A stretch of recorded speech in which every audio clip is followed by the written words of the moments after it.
Well, it's Friday, the 11th of September, and it's time for a Brexit update. But first, before I do that, I want to say massive thanks to just vast numbers of you. I asked, please send in information about what's happening in the channel if you've got it, if you live on the South Coast. I then put out the appeal, has a hotel near you recently been filled up with illegal immigrants? And I have been absolutely bombarded. info@nfarage.com is where I asked for the information, and I have had just the most massive amount of correspondence.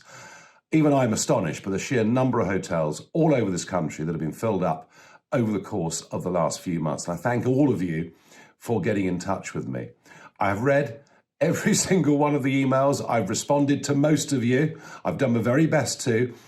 I can't even possibly begin to investigate and follow up all of the leads. There are just so many of them.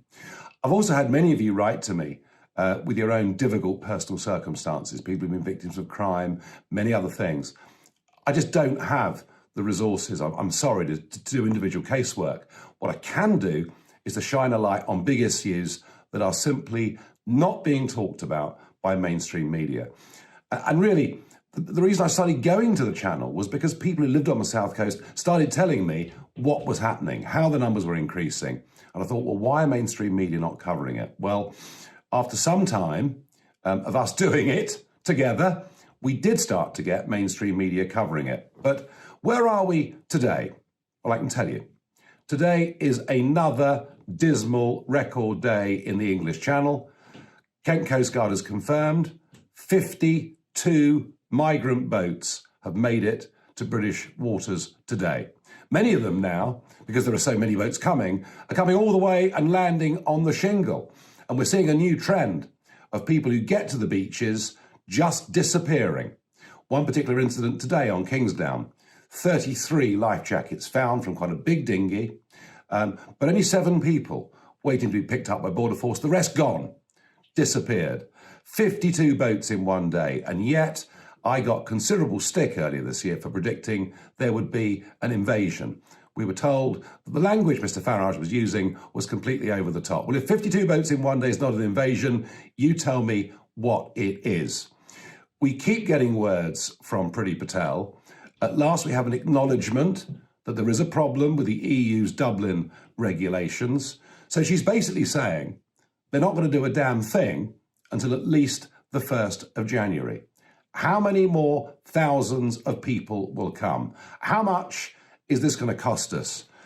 And by the way, what are the social consequences? Because the BBC and others will show you a pregnant woman, a young child.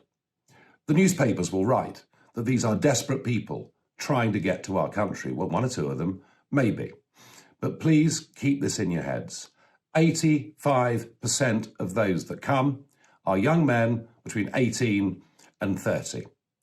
Nearly all of them come from countries where women are not even regarded as second-class citizens, where tolerance of alternative lifestyles is zero, and we know that amongst their number, there are some that pose a genuine threat to our national security. And the knock-on effects of this are being felt up and down this country already. And yet when you write to your MP, most of them will do their best to ignore you or fob you off. I've got a case, for example, that's come in this week. A couple of you have written to me, and thank you.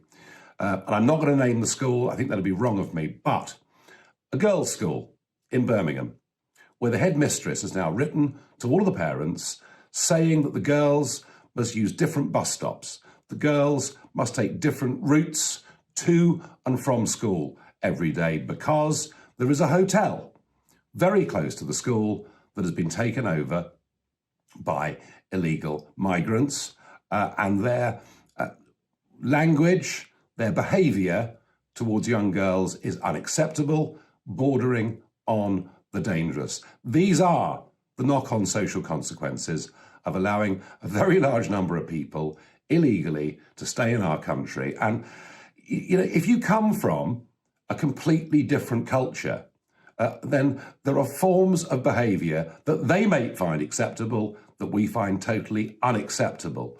We've seen this happen in Malmö in Sweden and other cities around Europe. I don't want it happening in any cities in this country.